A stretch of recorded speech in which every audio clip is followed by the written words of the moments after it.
ঈদের দিনে নানান রকমের ব্যস্ততার মাঝখানে যদি হাতে থাকে মাত্র 10টা মিনিট টাইম, তাহলে এই অসাধারণ পাউরুটির ডেজার্টটা আপনারা তৈরি করে নিতে পারবেন।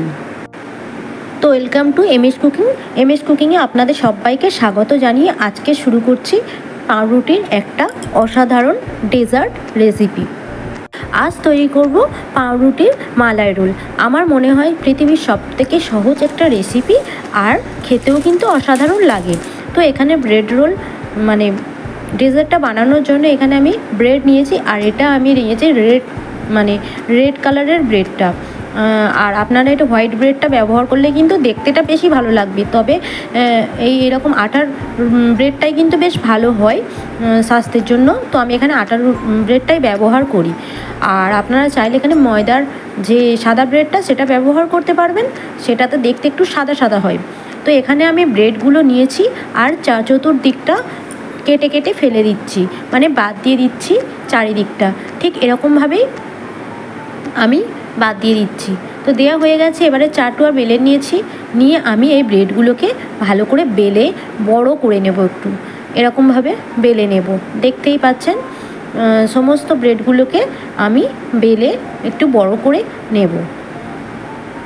একইভাবে সমস্ত ব্রেডগুলোকে আমি বেলে নেব।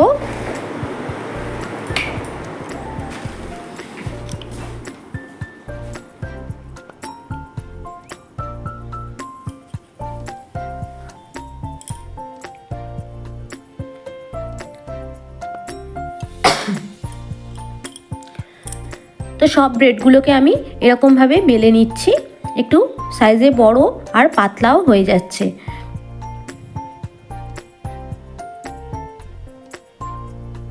আমি এখানে সব ব্রেডগুলো একেবারে একই সঙ্গে বেলে নিচ্ছি একটা একটা করে। তো সমস্ত ব্রেডগুলো আমার বেলা হয়ে গেছে। আর এই যে সমস্ত ব্রেডগুলো, এবারে আমি নিয়ে নেব একটা কড়াই। আমি এর পুরটা রেডি করব। তার জন্য আমি নিয়ে নেব, এখানে ঘি নিয়েছি 1 টিস্পুন মতো, আর এখানে 2 থেকে 3 স্পুন মতো সুজি নিয়েছি। আপনারা কিন্তু বাড়িতে একবার ট্রাই করবেন। এই রেসিপিটি কিন্তু অসাধারণ লাগে সত্যি। টাইমটা একেবারে কম লাগে, আর এটা কিন্তু খেতে কিন্তু খুবই ভালো লাগে। তো আমি সুজিটাকে কিন্তু হালকা আঁচে ভেজে নেব, খুব বেশি লাল এখানে করব না সুজিটাকে। আর যখন ভাজা ভাজা হয়ে যাবে দারুণ একটা কিন্তু স্মেল বেরোবে। আমি এখানে দুধ দিয়ে দিচ্ছি অল্প পরিমাণ, প্রথমে দিলাম, আবার একটু দুধ দিয়ে দেব। আর দুধটা কিন্তু একটু ঘন করে জাল করে নিতে হবে। তো দুধটাকে দিয়ে দিয়েছি। এখানে আমি আবারও গুঁড়ো দুধ অ্যাড করেছি। গুঁড়ো দুধ অ্যাড করলে কিন্তু খেতে কিন্তু খুবই ভালো হয় টেস্টটা, মানে পুরের টেস্টটা। তো এবারে আমি এখানে 2 চামচ মতো চিনি মিশিয়ে দিলাম। চিনি দিয়ে দিলাম মিষ্টির জন্য। এখানে চিনি ছাড়া আপনারা বাতাসাও ব্যবহার করতে পারবেন বা কনডেন্স মিল্ক ব্যবহার করতে পারবেন। তো আমি এখানে চিনি দিয়ে দিয়েছি। আর এটা কিন্তু খুবই ঝটপট হয়। পুরটা রেডি হয়ে গেছে। আর ওর থেকে আর ঘন করলাম না, কারণ সুজিটা এমনিতেই বসে যায়। তো আমি পুরটাকে তুলে নিয়েছি। নেয়ার পরে আবার আমি দুধ নিয়েছি। দুধ নেওয়ার পরে এখানে দুধটা হালকা গরম হতে আমি আবারও গুঁড়ো দুধ 2 টেবিল স্পুন দিয়ে দিলাম। দিয়ে কিন্তু আবার দুধটা কিন্তু জাল করে কিন্তু বেশ ঘন করার বদলে আমি কিন্তু জাল করে নিচ্ছি এখানে ঘন করে। আর এখানে গুঁড়ো দুধটা দিলে একটু ঘন আগে ভাগেই হয়ে যায়, আর খেতেও কিন্তু ভালো লাগে বেশ। তো এখানে আমি দুধটা দেওয়ার পরে যখন ফুটতে শুরু করবে এর মধ্যে দিয়ে দেব এলাচ। এলাচের গুঁড়োও দিতে পারেন। আমি এখানে গোটা এলাচ ফাটিয়ে নিয়ে দিয়ে দেব।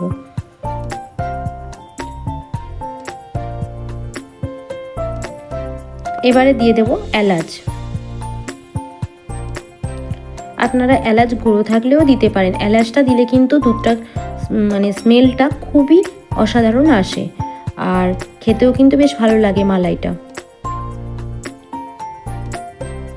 তো একবারে অনবরত নাড়তে থাকবে। এবারে এখানে দুধটা ভালো করে কিন্তু ঘন করে ফুটিয়ে নিতে হবে। যতটা পারবেন আপনারা কিন্তু ঘন করে দুধটা ফুটিয়ে নেবেন। আমি এখানে আবারও মিষ্টি মানে চিনি দিয়ে দিচ্ছি। এখানে চিনি দিয়ে দিলাম এখানে পরিমাণ মতো। এখানে 4 থেকে 5 টেবিল স্পুন আমি চিনি এখানে অ্যাড করেছি।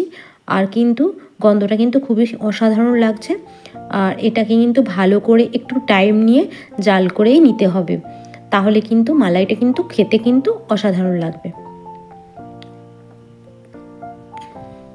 এবারে এদিকে দুধটা জাল হতে থাক, আমি এদিকে এবারে রেডি করে নিই। এবার ব্রেডগুলোর মধ্যে দিয়ে আমি এই সুজির যে পুরটা করেছিলাম, আর হ্যাঁ, এই কিন্তু পুরটা করার সময় আপনারা কিন্তু কাজু বাদাম একটু গ্রেট করেও দিতে পারেন, আর কাঠবাদামও দিতে পারেন, দিলে কিন্তু বেশ ভালো হয়। এবার আমি একটা একটা করে ওই যে সুজির পুরটা রেডি করেছিলাম কিন্তু ওটাকে দিয়ে দেবো। এখানে কাজু বাদাম কিন্তু গ্রেট করে দেয়া আছে, আমি কিন্তু ওটা স্কিপ করে গেছি।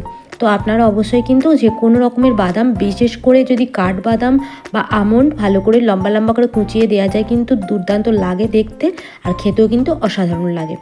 তো আমি এটাকে এবারে রোল করে নেব একটা একটা করে। ওই যে সুজির পুরটা রেডি করেছিলাম, এটা কিন্তু বাচ্চাদের কিন্তু সন্ধ্যার টিফিনেও আপনারা দিতে পারেন, আর মিষ্টি হিসাবেও দিতে পারেন, কিন্তু অসাধারণ লাগে। যেহেতু আমার লাল ব্রেড ছিল ওই জন্য লাল লাল লাগছে, এটা কিন্তু সাদা ব্রেডে করলে আরও অসাধারণ মানে সুন্দর লাগবে। তো এটা আমি লাল ব্রেডেই করেছি।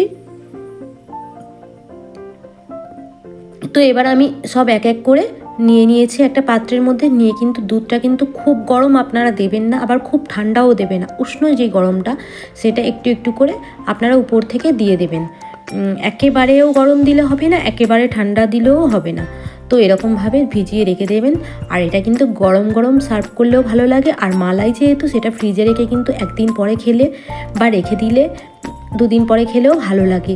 এই মালাই যেহেতু এটা ঠান্ডা ঠান্ডা বেশি ভালো লাগে ডেজার্টটা। তো আপনাদের রেসিপিটি যদি ভালো লেগে থাকে অবশ্যই কিন্তু কমেন্টস করতে জানাবেন না, কমেন্ট বক্সে লিখবেন যে ভিডিওটা কেমন লাগলো আপনাদের।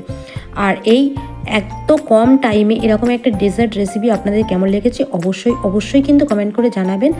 আর ভিডিও যদি আমার ভালো লাগে অবশ্যই কিন্তু লাইক, কমেন্ট আর শেয়ার করবেন, আর চ্যানেলটিকে সাবস্ক্রাইব করবেন, আর পাশে থাকা বেল আইকনটি প্রেস করবেন যাতে নিত্য নতুন ভিডিওগুলো আপলোড করলে আপনারা তাড়াতাড়ি পেয়ে যেতে পারেন। তো আজকে এই মালাই রোলটা কিন্তু অসাধারণ হয়েছিল, আপনারা অবশ্যই অবশ্যই বাড়িতে ট্রাই করবেন আর কিন্তু আমার কমেন্টস করে জানাবেন।